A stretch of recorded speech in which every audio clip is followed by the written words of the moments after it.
Everyone, welcome to my class. This is our class 16 and let's start with the new topic HRM concept. लगभग unit 2 जो है वो complete होने वाला है.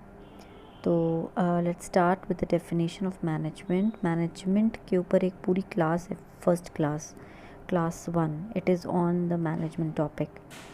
तो I would not go into the details of the management. तो एक छोटी सी डेफिनेशन से स्टार्ट कर लेते हैं. It is the art of getting things done through other people.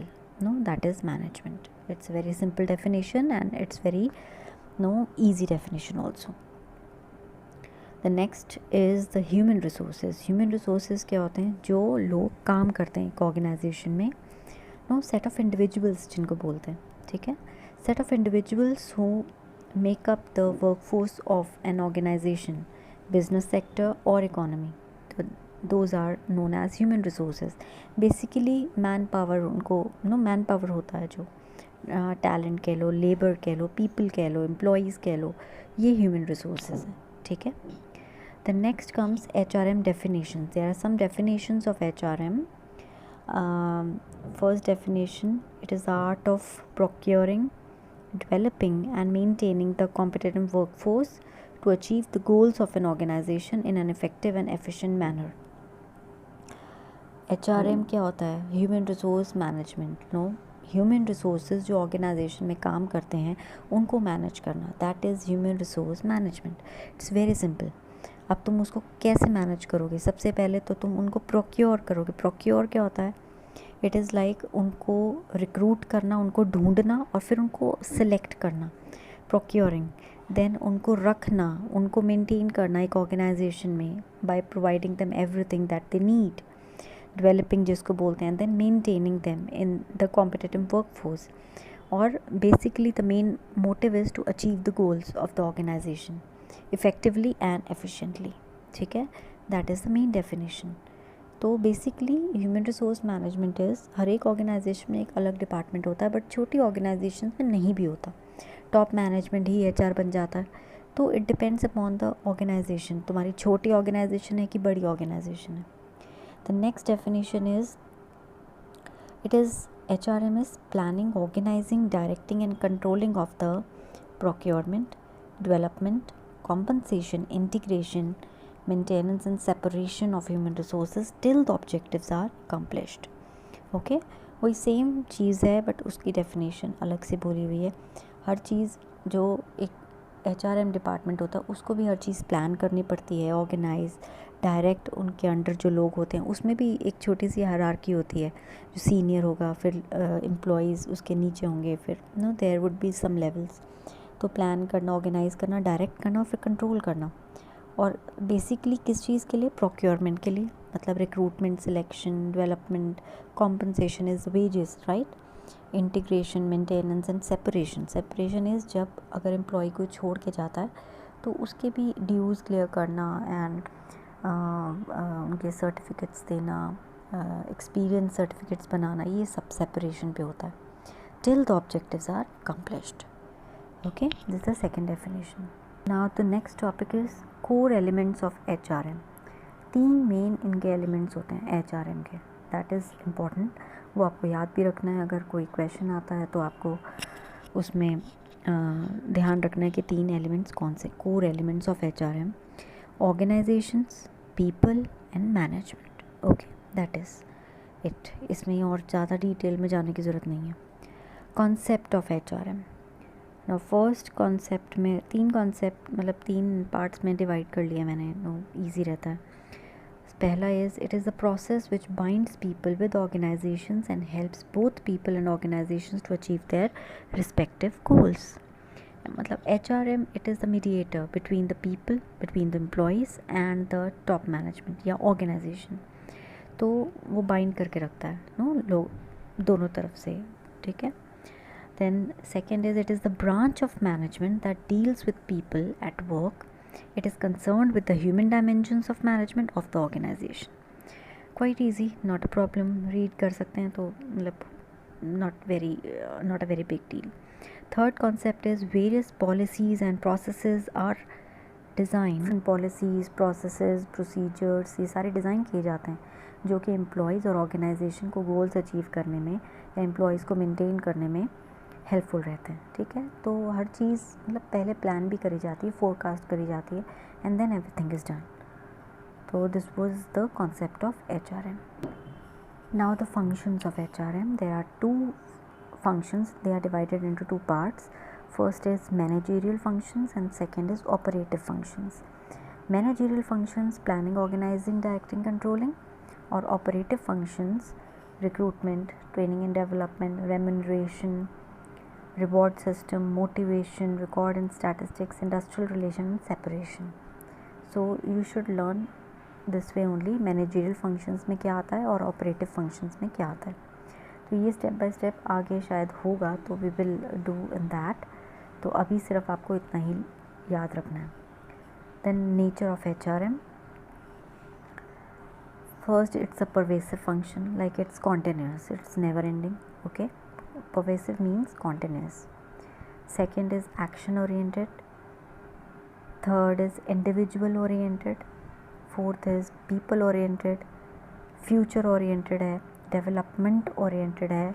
Employees का डेवलपमेंट टाइम टू टाइम होता रहता है, ट्रेनिंग से बहुत सारी ट्रेनिंग्स दी जाती हैं तो उसलिए।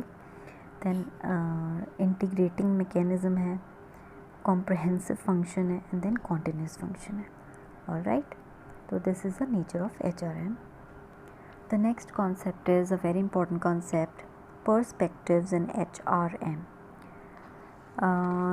इसमें बेसिकली 5 पर्सपेक्टिव्स हैं जो कि इम्पॉर्टेंट हैं।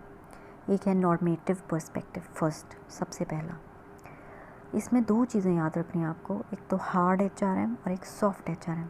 कभी पूछ लें, ऑब्जेक्टिव क्वेश्चन में आ जाता है कि हार्ड HRM और सॉफ्ट HRM क्या, ठीक है, पॉइंट्स उसमें दिए होंगे तो आपको ऑप्शन चूज़ करना होता है। तो हार्ड HRM जो होता है, it basically stresses on manpower planning, job analysis, recruitment, compensation and benefits, performance evaluation, contract negotiations and labor legislations. ये आपको ये चीज़ें याद रखनी है। Soft HRM is basically, soft HRM जो है वो कंसिडर करता था human capital assets rather than resources and lays stress on उनकी development, conflict management, leadership development, organization culture and relationship building as a means of increasing trust and ensuring performance through collaboration. तो basically hard HRM और soft HRM 2 चीज़ें होती हैं normative perspective में, ये आपको याद रखनी है। हार्ड HRM में मतलब जॉब एनालिसिस, रिक्रूटमेंट जो बेसिकली होते हैं। सॉफ्ट HRM में बेसिकली एम्प्लॉयज़ के लिए जो जो किया जाता है, जैसे कॉन्फ्लिक्ट मैनेजमेंट हो गया, डेवलपमेंट ऑर्गेनाइजेशन की, लीडरशिप डेवलपमेंट, ये सब ये आपको याद रखना है। ठीक है, then critical perspective. Critical perspective में क्या था, it is an outcome of normative perception. This says कि ऑर्गेनाइजेशन जो है वो सॉफ्ट HRM सिर्फ इसीलिए मेंटेन करता है कि उनको पॉलिसीज़ में शो करना होता है, बट रियलिटी में they only practice hard HRM. ठीक है, टू एक्सटेंड मैनेजमेंट कंट्रोल. तो ये थोड़ा सा क्रिटिसिज्म की तरफ था नॉर्मेटिव पर्सपेक्टिव को, क्रिटिसाइज़ कर रहा था कि वो सिर्फ शो करते हैं बट एक्चुअली में सिर्फ हार्ड HRM ही फॉलो होता है. ठीक है, तो this is about the critical perspective. Then third is behavioural perspectives. This believes that it is vital for an organisation to control और mould the behaviour of its employees to bring the desired results from them. So इसमें कोई बुराई भी नहीं है.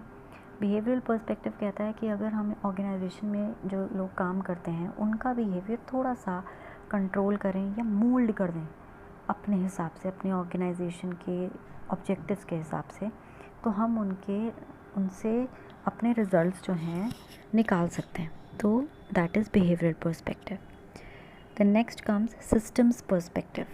Systems perspective होता है कि सिस्टम ही है एक तरह का एक ऑर्गेनाइजेशन हमारा, उसमें वेरियस सब सिस्टम्स काम करते हैं.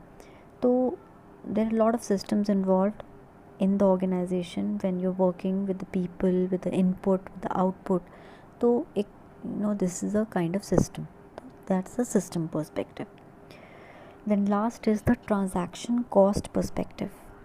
Transaction cost perspective होता है, this says कि जो लोग काम करते हैं ऑर्गेनाइजेशन में उनको अपने से ज़्यादा दूसरे लोगों की पड़ी रहती है, नो कि लाइक कि वो हमसे आगे निकल जाएगा, ये वो, मतलब वो ना निकले आगे, उसकी प्रमोशन ना हो, और they try to reduce their performance, no conflicts रहते हैं। तो HRM का रोल यहाँ पे ये है, they provide some no kind of training, alternative ways, और ढूंढते हैं वो alternative ways of controlling the behaviour of the people who are working in the organisation, ताकि ये कॉन्फ्लिक्ट्स ना हो ऑर्गेनाइजेशन में और सब लोग काम अच्छा करें। Now when you're working in the organizations, you have, some people are like this, they try to put you down every time. तो ये चीज़ HRM जो है बिहेवियर कंट्रोल करने की कोशिश करते हैं ताकि लोग अच्छे से काम करें इन द ऑर्गेनाइजेशन। तो this was all about transaction cost perspective. So this is for the concept of HRM and perspectives of HRM, and the next class we will do that influences and recent trends of HRM, 2021 के जो trends हैं, not old, recent trends we will do. Okay, that would be also an important class. So meet you in the next class. Please watch the videos, that this would be really helpful for you. This also and the previous class, उससे previous class, जितनी भी classes अब तक हुई हैं आप watch करेंगे तो it will be good for you and it will definitely benefit you. Thank you so much. Meet you in the next class.